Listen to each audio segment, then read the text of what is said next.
Okay, so good morning, everybody. We are in middle of the topic of patience. And patience, it's funny because in the current state that we're in right now, right before Pesach, with all of this chaos going on in the entire world, it really is probably the most important trait for us to work on right now is just to be patient. And I want to just take you for a second into where I'm holding personally. And hopefully we'll be able to connect this. So as you can see behind me, I'm in the middle of cleaning for Pesach, going through the bookshelves, reorganizing. It's not spring cleaning. It's just Pesach cleaning. So cleaning out for chametz, cleaning out, because next week is Pesach. I called up my friend last night while I was taking care of other things around the house. And my friend is a Hatzalah member. He's Hatzalah, for those of you who don't know, is the volunteer ambulance service. We have it here in Houston. We have it in other major Jewish cities. The largest is in Brooklyn, New York, and he's a member there. And he takes calls all the time, 24/7.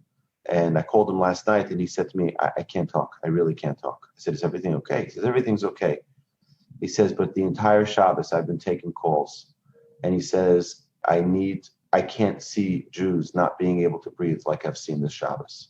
So I think that we need to take a special moment, if possible, to close our eyes and pray for the people who are ill, people who are on respirators, people who are, faced with challenges, not only them, all their families and their friends who are suffering by this as well. It's a very special time for us to open up our hearts, to shake the heavens, to hopefully seek kindness from above, to bestow kindness upon his creations, and hopefully the Almighty will give all of these special people a healing. Another friend of mine called me last night and said to me, I want you to download this app and I want you to listen to the radio of the New York Hatzalah. You can listen to it on one of these apps. And I was horrified. I was horrified because till I went to sleep at about 3:30 last night, there was calls non-stop. And I'm telling you, we're talking about a major crisis. It's not something which is like, it's like, listen, I'm healthy, I'm good. I know many healthy people who are now stricken with this. People who have had no prior health issues that are dealing with major crisis now with their health. It really is a serious situation, and I want to implore upon everyone. Number one, impress upon everyone to be cautious, be precautious, take every precautionary measure for yourself. If you don't need to go out of your house, don't go out of your house. If you don't need to go shopping, don't go shopping. If you don't need, only do what you absolutely need to. If you don't need to, don't do it. Please, for your own safety, for those who love you and care about you, if it's not absolutely necessary, please don't do it, because we're dealing here with a really serious situation. I'm telling you, I couldn't sleep last night. I couldn't sleep because you're hearing one call after another call, after another call, after another call.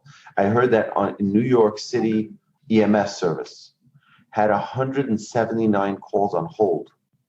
They couldn't handle the volume of calls. It's a very serious situation. We have to follow the guidelines of our medical professionals. We have to follow the guidelines of our government. They're guiding us and telling us, stay out of public places. If you don't need to be at H-E-B or Kroger or Randall's or wherever, don't go. Don't go shoe shopping now. Don't do the things you don't absolutely must do. I think it's the responsibility of the moment. Right now, this is what we need to do. And this is us following the guidance of our sages. The sages say that you have to listen to what your medical professionals tell you. Your doctor says, don't eat this because it'll kill you. You don't eat it. And that's a mitzvah in the Torah to listen to your doctor, right? It's not a mitzvah for us to be a chacham, right? To be the wise guy and not listen. We have to go out and listen and do the right thing. So with that being said, we also have the challenge of, I've seen so many people over Shabbos. I was sitting out here in the front of my house, and people are walking by in the streets with their families, with their strollers, and with their, wife or husband and children, and running ahead, back. It really was. It was very nice to see everyone. But on the other hand, you get to hear, how are you doing? How's everything? You're schmoozing between you and your friends, and people are just getting so frustrated with the situation. And I sense it a lot that people are just losing their patience. So I think us talking about this topic of patience, particularly right before Pesach, where things are a little bit more challenging, where we can find the right foods for our family. I'll give you one example of how patience. We prepared for Pesach here. We needed to order the matzah, the hand matzah, for our guests and us 2 months ago, way before coronavirus was a thing. And we were supposed to have 22 people coming in from New York and Florida. And as of today, not a single one of them are coming. So we ordered this much of matzah and we only needed this much of matzah, right? Because we're not having all those guests come. It's frustrating, right? It's frustrating if we don't channel our energy properly. For them, it's very frustrating. They weren't planning to have Pesach till a week ago, or some of them a day ago, right? Till last night, I got one of the phone calls saying, okay, we decided we're not coming. So for them, till now, it's less than 2 weeks before Pesach, they had no intentions of having Pesach in their homes. People from Houston, where our guests were going to stay in their homes, now decided they're going to stay home. So that's frustrating for them because they weren't either planning to stay in Houston for Pesach. They're planning to go visit their family in New York, New Jersey, wherever. And now all of their plans turned over. It's frustration, lack of patience comes from a situation where we feel like we should be in control and we're not in control. We feel like we should have things all in our hands and we should know exactly who, what, where, when, how, and this is the way things should go. And they don't go that way. That's when frustration, that's when patience is required. We can get angry when things don't go our way. If you think of most instances when people get angry, why do they get angry? They get angry because things don't go my way. If things don't go my way, the car is stopped in front of me. What's wrong with them? Why don't they use their lights, their blinkers? Why don't they use their hazard lights? If they're like, we get frustrated. Don't you know like who I am? My time is precious. Why don't you care about my time? If someone cuts us on the line at the grocery store, someone is taking their time. It's like you're in a rush and you're trying to, and they're taking their time. And then they're going to the bottom of their bag and they're taking out everything till they can find their card, until they can find right? You lose your patience. Why? Because things don't go the way I want it to go. I want to go right now. I want to move it right now. I need to rush someplace. Right? It's when we put the I in such an important place that we don't allow for that patience, so to speak, to flow. So we left off last week that the closer we are with others, the more careful we must be with our patience with them, right? A friend with whom we meet, right? But they bring out the worst in us, right? So we mentioned that last week, right? If you have a friend, well, I just want to stop for one quick second for my dear friend who brings out the best in me, my dear Coffee. So please answer Amen after this blessing. Baruch atah Adonai Eloheinu melech haolam she'akol nihiyeh b'dvaro. So you have a neighbor who doesn't mow their lawn the way you like them to mow their lawn, or they don't pick up their whatever it is. Everyone has their potential issues. I have the most magnificent neighbors on all sides. Great, I'm the luckiest man. The most difficult thing for us to have patience with is our own home, within our own home. And we know that the key marriage advice is, our sages tell us that under the chuppah, the bride circles around the groom. She circles around them 7 times. So my rabbi, when I was in 6th grade, he used to say she's tying an invisible knot around his leg, right? Is that the bride is like, that's it, you're not going anyplace. She's got him tied up. The truth is that what a man needs to think of under the chuppah is that he is accepting this yoke, this responsibility of his wife. That means no matter what the circumstances are, in the good days and the not so good days, when she's feeling upbeat and happy and when she's feeling down and miserable, that your responsibility is to show her and to care for her and to love her regardless of the circumstances. And that's the responsibility. The key advice we give to a groom is you need to undertake that responsibility and that duty. It's not enough to not be angered or strong-minded, right? It's not enough not to be angered or strong-minded. We see plenty who can belittle other people, can mock other people, can laugh at other people. We need to be careful about that as well. We see a trait that is bad, someone who's lazy, someone who's late, someone who talks all day.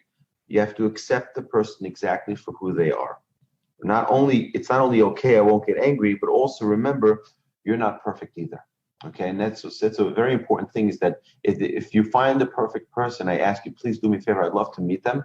I've yet to meet the perfect person. Everyone faces a challenge. Everyone has the challenges they deal with. And the fact that we are frustrated with someone else, it's very interesting. If you want to take it one step further, the Talmud says that anyone who sees the deficiency of another person, you see the flaws of another person, it's really your own flaw that you're seeing. So when you see someone who is not being honest about something, perhaps it's your own dishonesty that's bothering you. And people have a difficult time with accepting this. It's not always, what do you mean, me? What are you talking about, right? But the truth is that's the reality of how the world is. I'll give you an example.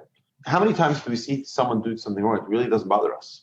It doesn't bother me at all, right? There are only some things that we'll see in other people that bother us.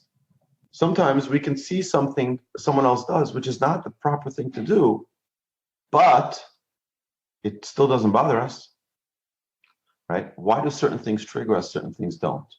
Because it hits us in our nerve of our own deficiency.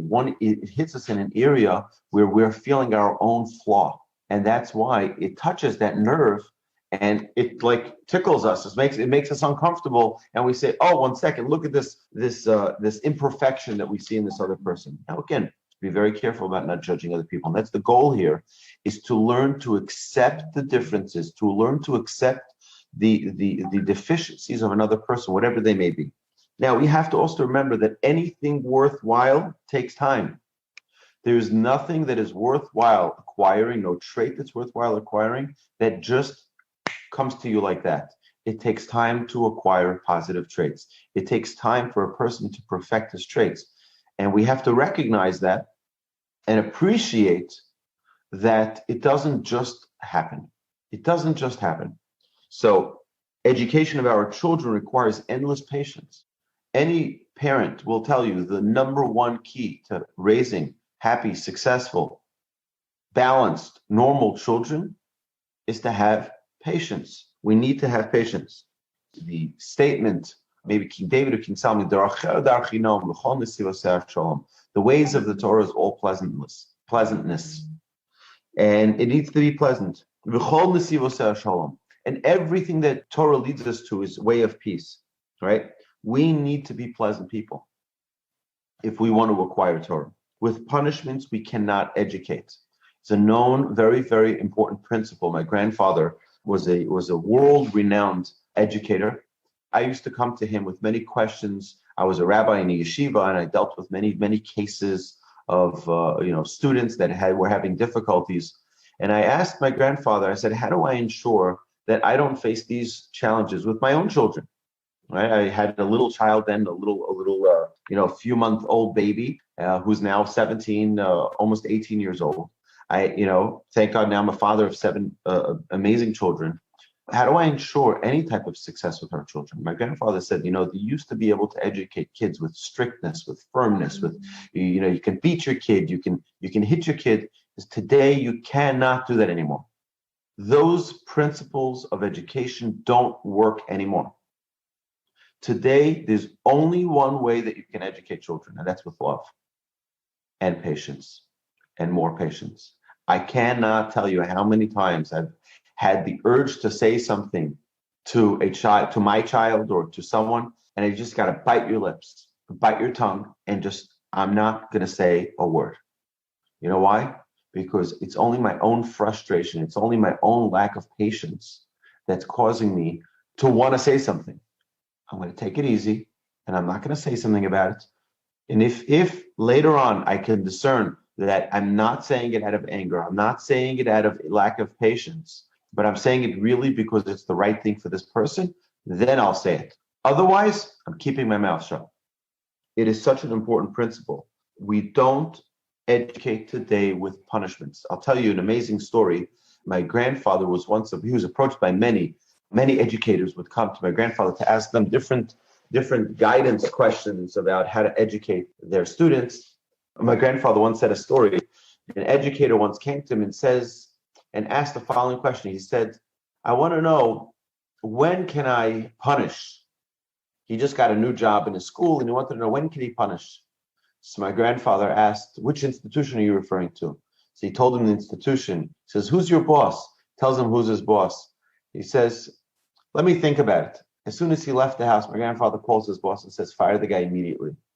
Because any educator who only wants to know about when they can punish is not an educator, right? They want to know about their power.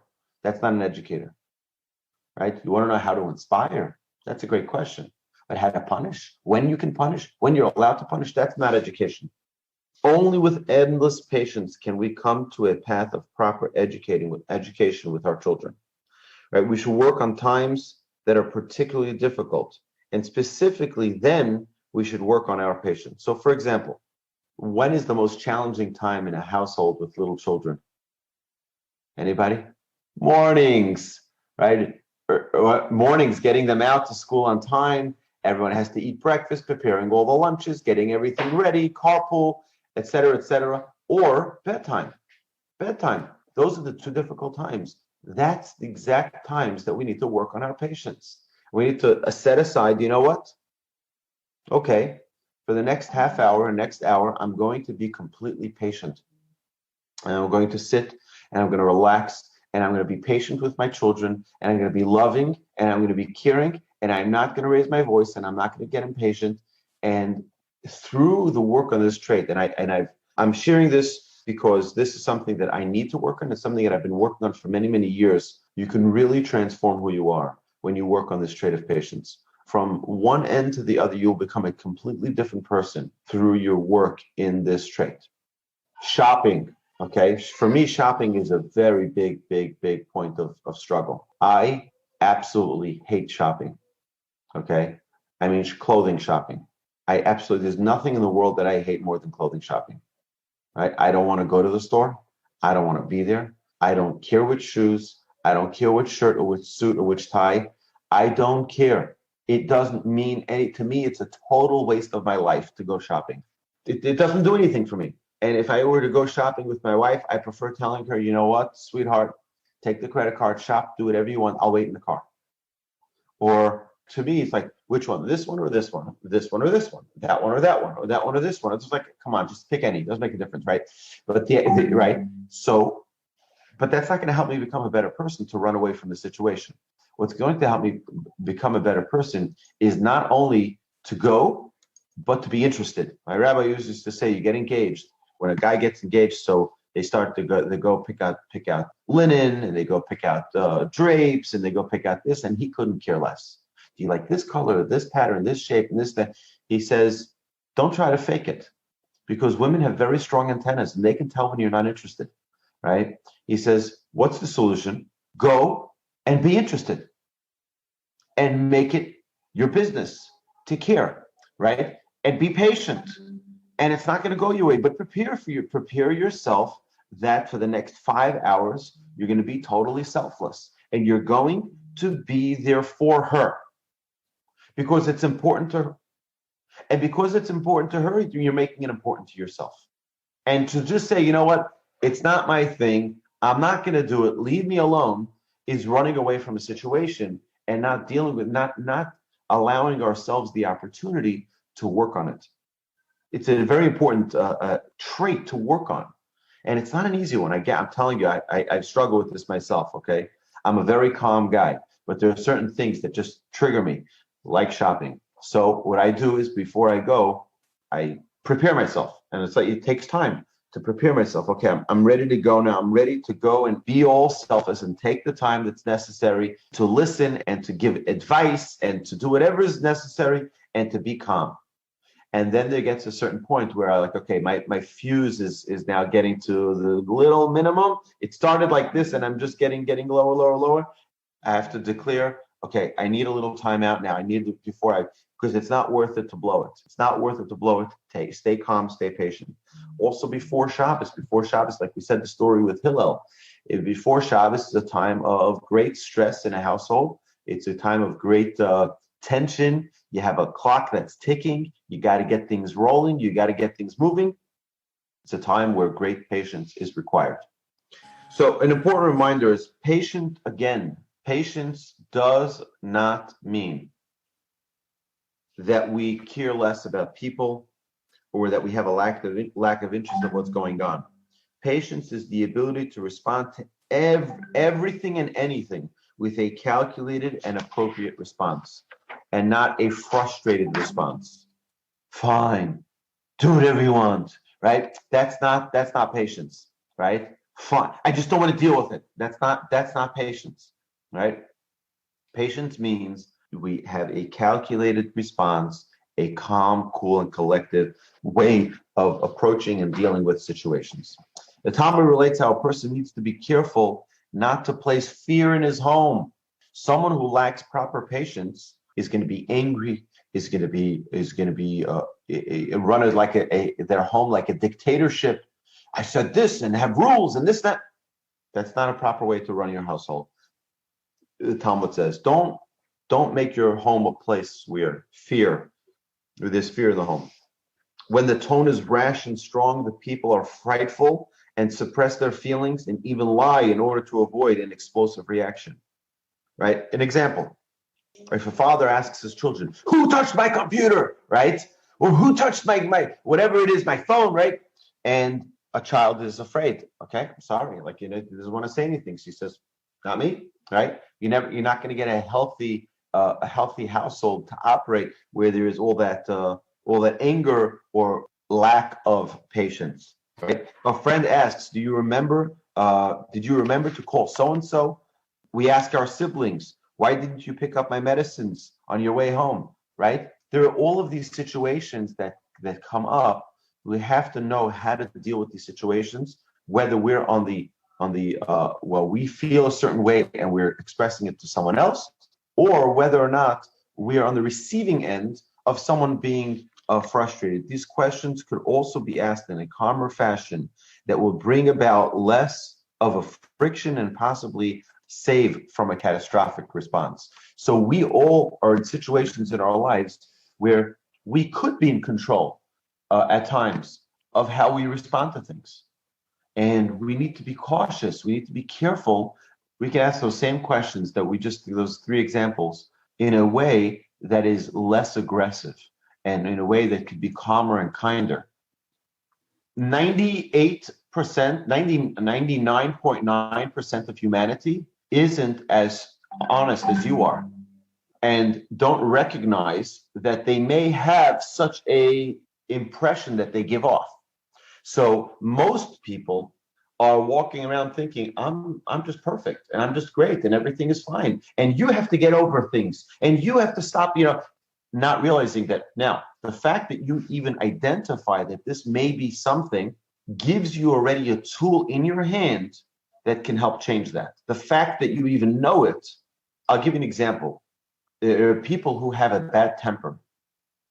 But if you go and ask them, tell me, I'm just as friends, okay? Tell me, why do you have such a bad temper? Me? Temper? What are you talking about? Right? And they start, right? They don't even realize that they have that temper. 9 out of 10 people, or 9.9 out of 10 people don't even realize that they have the deficiencies or the flaws that they have. Now, if a person were to come to the Musar classes and identify these things, which is why we learn about all these different traits, is so that one can identify them. If a person would only stop and recognize, you know what, I'm not so patient. I need to work on it. Or I come off short, or I come off, right? Then now we have the tools to work with it. So now I can calculate, okay, you know what? When I respond, I'm going to use kinder words, find and prepare phrases that we can use that are kinder and gentler.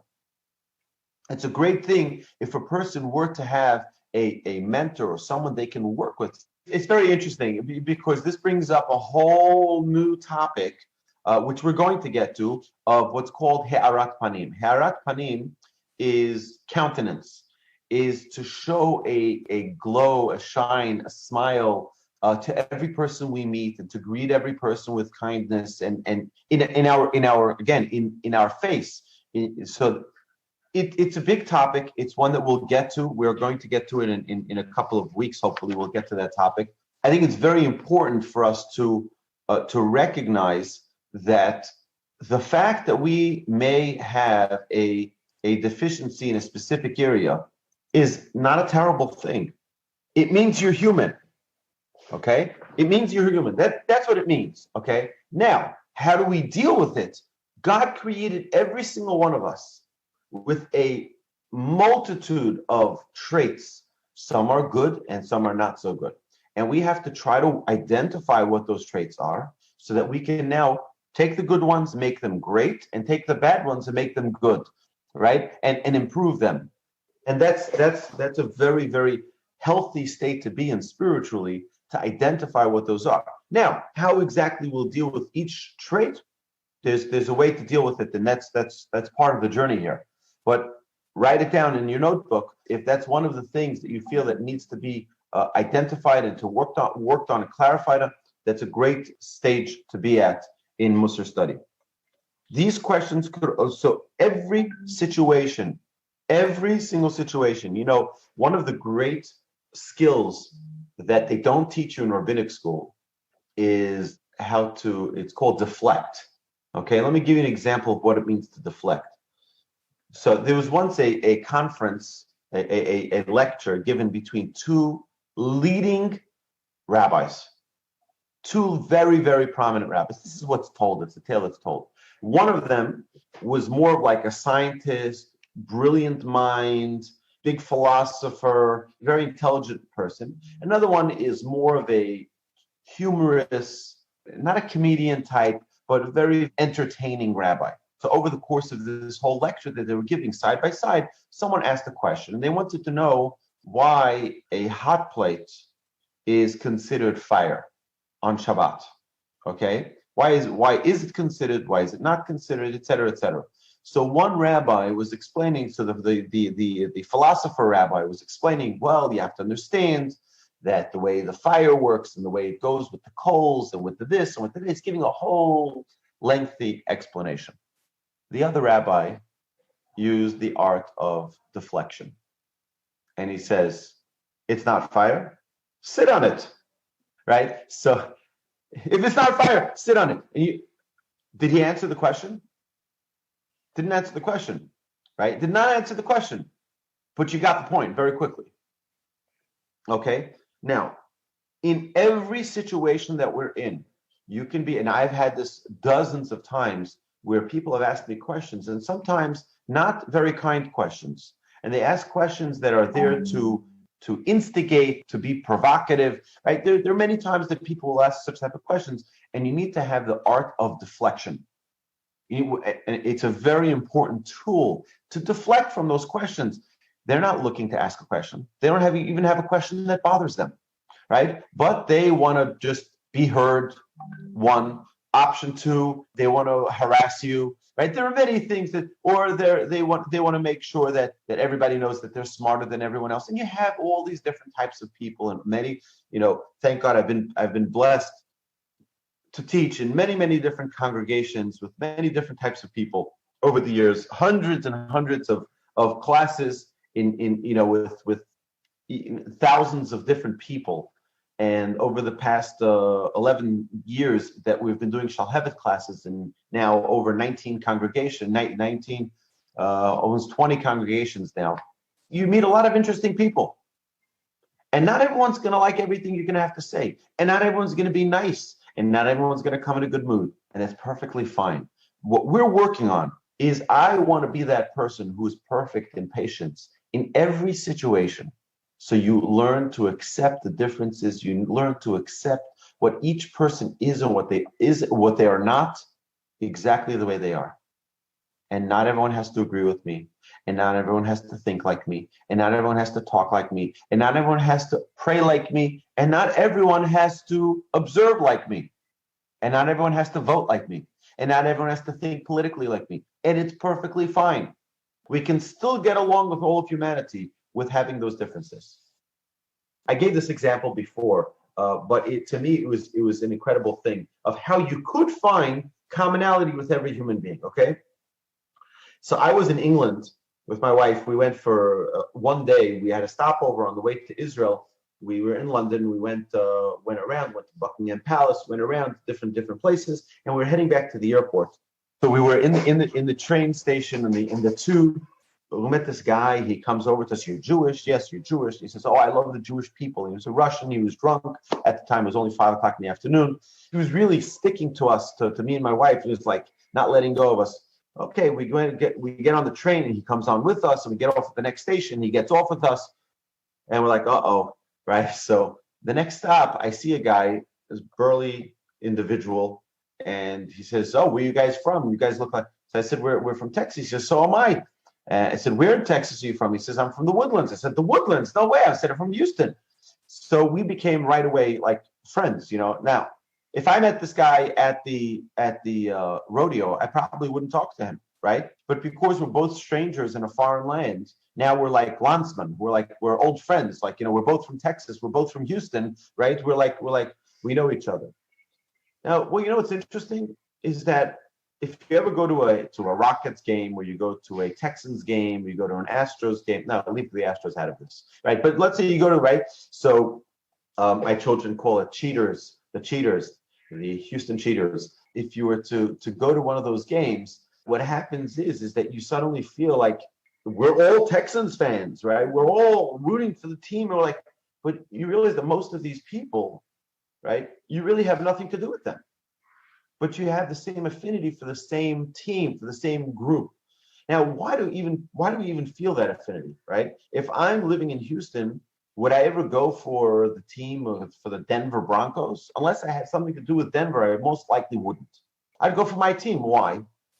Because I identify through my city. I identify. It gives me my own pride. It's my people. It's my state. That's right.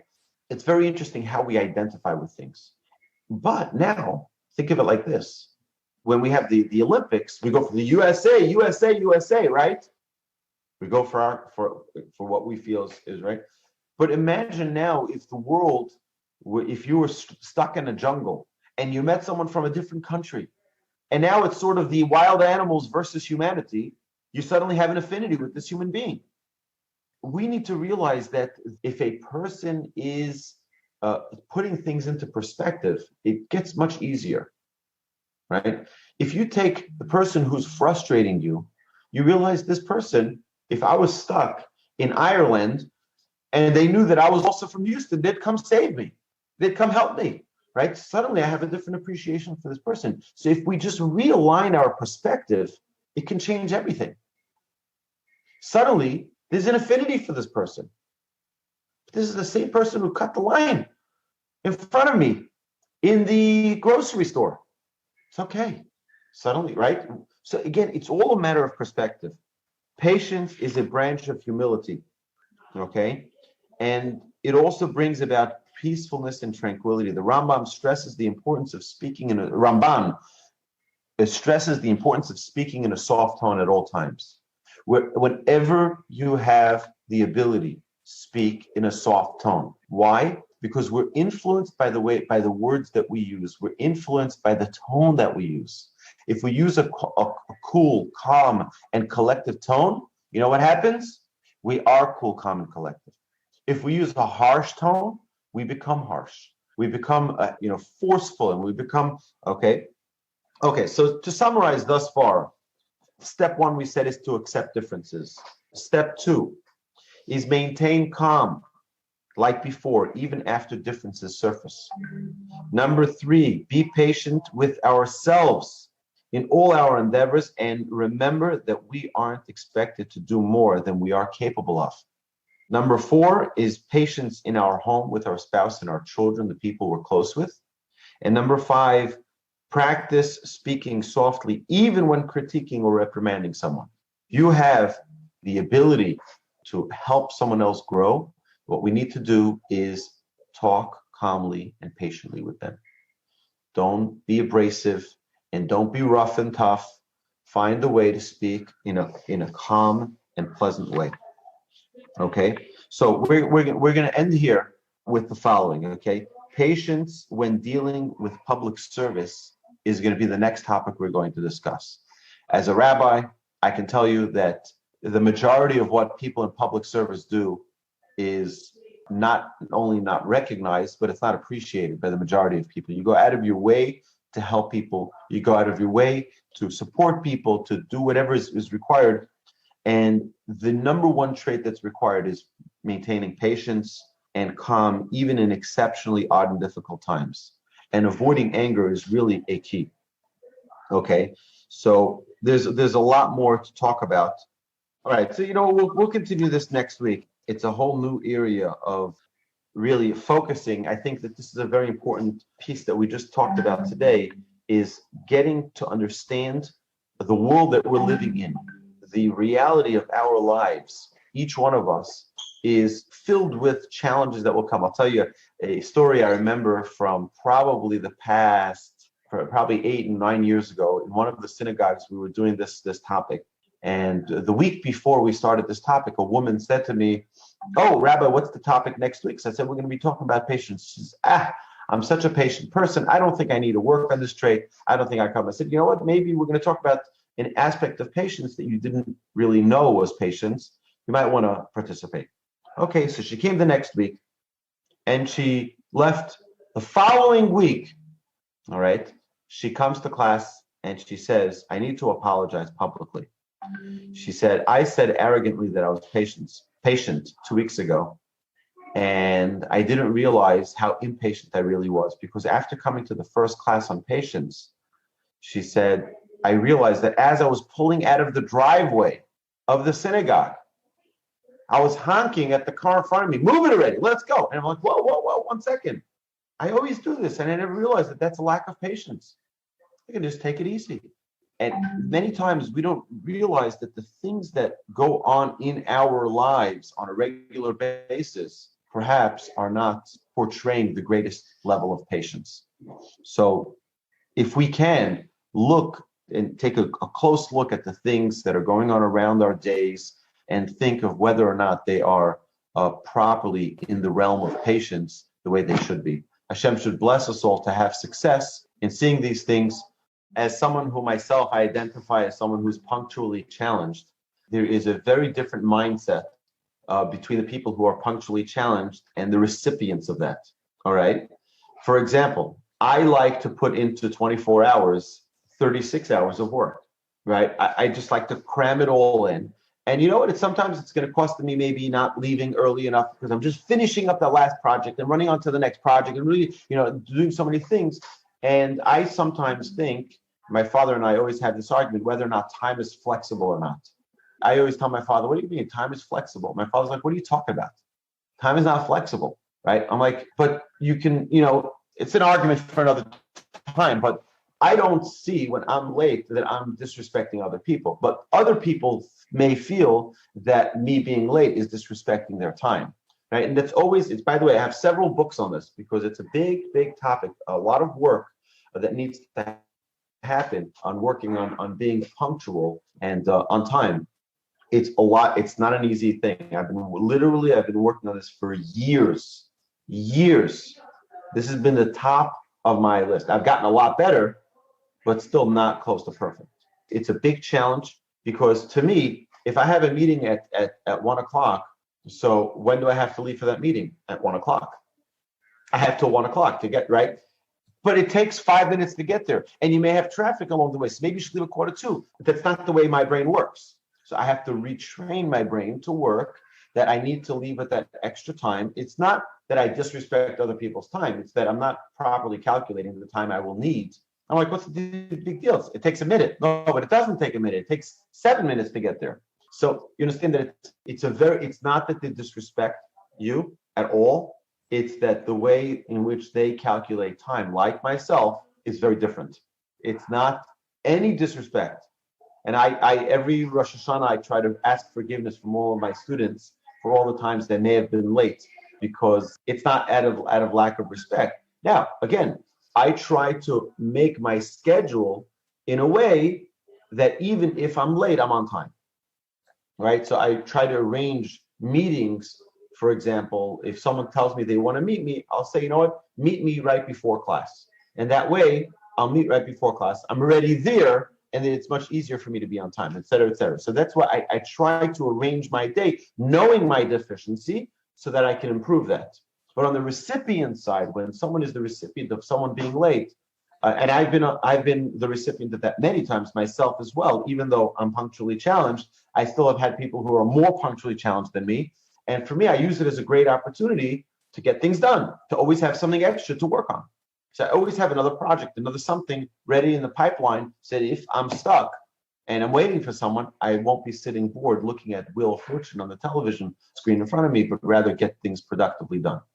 Regardless, there should be an attention being put on being punctual, on being on time, respecting other people's time, respecting other people's, people come leave their home with enough time to be there on time, that particularly myself as a rabbi teaching, but also people going to meetings and doing other things should make every effort to be on time. And again, if we're the recipients of it, figure out a way to prepare yourself that there is no frustration or anger when that person is late. Okay?